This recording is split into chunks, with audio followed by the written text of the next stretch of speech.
Hi guys, welcome back to the new video. In this video, I'm going to show you how you can export contacts on the Hubspot. So let's get started. First of all, go on your Hubspot. Now once you are in, you have to go on the contact and click on the list.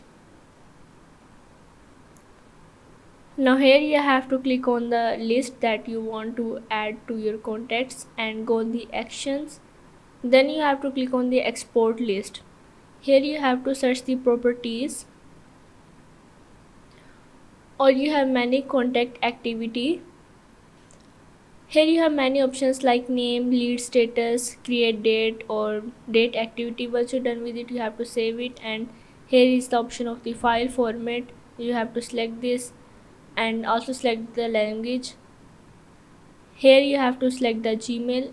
Once you select it, you have to click on the export and your file has been exported. So yeah, this is how you can export contact on the Hubspot.